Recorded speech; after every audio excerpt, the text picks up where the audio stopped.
여러분은 강아지 보험 상품에 가입을 하셨나요? 요즘엔 보호자분들이요, 강아지의 건강을 더 세심하게 관리하기 시작하면서 동물병원에 방문하는 그 강아지의 비율이 늘고 있습니다. 그에 따라서요, 의료비의 지출이 늘기 시작하면서 강아지가 보험을 가입하는 것이 그리 낯설지 않은 시대가 되었습니다. 아직은 보험 가입률 자체가요, 미국이나 일본에 비하면요 겨우 1.7% 정도로 미미한 편이긴 하지만은요, 조만간 우리도 마찬가지로요, 굉장히 높은 비율로 강아지 보험에 가입하게 될 것으로 보이는데요. 저는 수의사 윤쌤이고요. 오늘은요, 펫보험이란 어떤 것이고요, 보장 범위는 어떻게 되는지와 강아지의 보험을 선택 시 주의사항과 반드시 여러분이 확인해야 될 것들에 대한 얘기를 한번 해보도록 하겠습니다.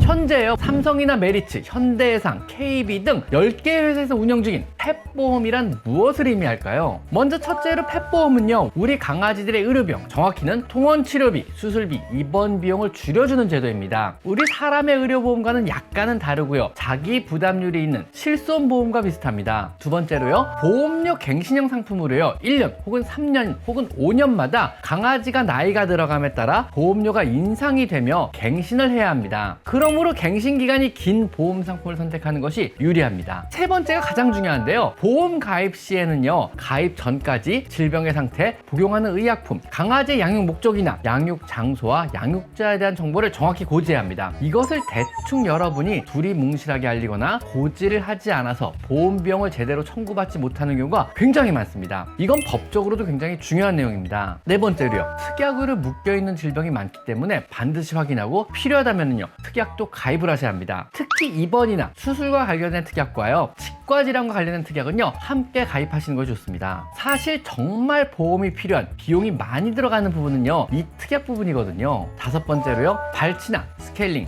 미용 목적 수술이나 중성화 관련 비용은요, 보험이 보장하지 않습니다. 특히 발치 관련된 부분은 꼭 확인하시고요, 특약으로 가입이 만약 가능하시다면요, 반드시 가입을 해주셔야 합니다. 강아지는요, 나이가 들게 되면요, 발치가 반드시 필요하고요, 이건 비용이 좀 많이 드는 부분이거든요.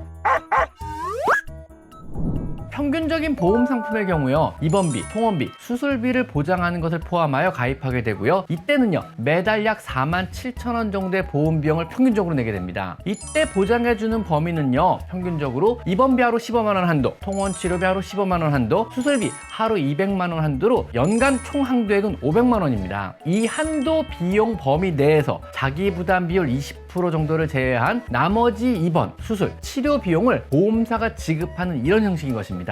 언뜻 보면은요, 대부분의 수술이나 치료를 보장하는 것 같아 보이긴 하지만은요, 보장하지 않는 것들을 잘 살펴봐야 하는데요, 여기서 꼭 확인을 해야 하는 것이요, 통원 의료 비용과 입원 의료 비용입니다. 수술은요, 200만원까지 보장이 되더라도 만약 통원 의료 비용만 가입했다면은요, 입원 중에 수술한 경우는요, 수술 비용도 입원 비용도 보장받지 못하는 겁니다. 통원 의료비와 입원 의료비는 각각 별개의 의료 서비스로 규정짓기 때문에 대부분의 수술적 처치가 입원 후에 이루어진다는 것을 생각한다면요, 반드시 입원 치료 비용도 같이 가입을 하셔야 실제 수술 비용도 보장받을 수가 있는 것입니다. 이건 좀 이상하긴 하지만은요, 실제 수술 후에 보험 지급이 안 되어 분쟁에 들어간 사례가 있습니다. 또한 통원 치료비의 보장 범위는요, 15만원이 한도이므로 발작이나 경련 등으로 하루 동안에 MRI 검사나 혈액 검사 비용으로 비용이 만약에 150만원이 나왔다고 하여도요, 수술적 처치가 이루어진 것이 아니라면은요, 청구할 수 있는 비용은요, 15만원이 한계입니다. 만약 MRI나 CT 같은 검사를요, 특약으로 가입하셨다면요, 이 부분은 보장이 가능합니다. 또한 수술의 범위도요, 치료 목적으로 수술적 절제 혹은 절단을 통한 수술 방법만을 명시하고 있기 때문에 작은 종양을 제거하는 크라이오를 통한 수술이나 레이저 수술 같은 경우는요, 수술에 해당이 안 됩니다. 특히 진료 비용이 많이 나오는 항목인 발치는요, 보험을 통해 보상받기 힘듭니다. 특약으로요, 치과 질환이나 구강 질환을 가입했다고 해도요, 발치나 스케일링은 포함이 안 되는 경우가 대부분이기 때문에 이 부분을 반드시 확인을 해보셔야 합니다. 또한 보험 가입 후에 1년 이내에 발생한 슬개골 탈구나 고관절 탈구 같은 질병은요, 보장이 안 됩니다. 가입 후 최소 1년 이상은 경과해야 보장을 하게 되며, 이 경우도요, 이전 진료 기록상에 슬개골 탈구나 고관절 탈구 같은 의료 기록이 없는 상태여야만 합니다. 이전에 진료를 받은 기록이 있다면은요, 가입할 때 질병을 고지해야 하고요, 해당 질병은 보험을 청구할 수 없는 것입니다.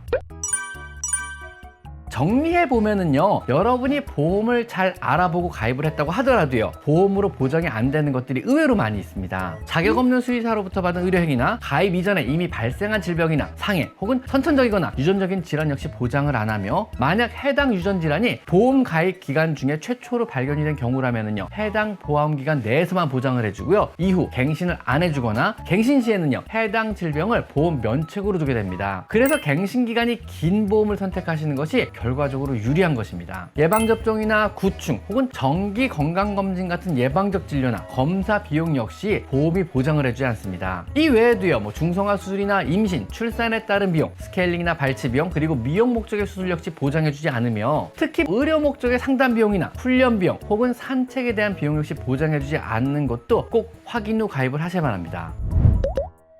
만약 보험을 드신다면요, 최대한 특약까지 꼼꼼하게 확인 후 가입을 하시고요, 최대한 갱신 기간이 긴 것으로 가입하시는 것이 유리할 것 같습니다. 자, 오늘은 여기까지 강아지 상담소였습니다.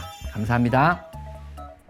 제 채널에 들어오셔서 이곳 스토어를 클릭하시면요, 제가 추천하는 많은 강아지 용품과 사료들을 확인하실 수가 있습니다. 제가 엄선한 믿을 수 있는 사료나 간식, 용품들을 모아놓았으니 참고하시면 많은 도움이 될 것입니다. 또한 PC로 제 채널에 들어와서 이곳 돋보기 모양을 클릭하셔서요, 여러분이 궁금해하는 관련 키워드를 치시면은요, 이미 제가 많은 영상으로 만들어서 아카이빙을 촘촘하게 해놨으니까 대부분의 여러분의 궁금한 점을 바로바로 찾을 수가 있을 것입니다. 혹시라도 여러분이 궁금한 게 생긴다면요, PC로 제 채널에 들어와서 이 돋보기 모양을 클릭하세요. 아셨죠?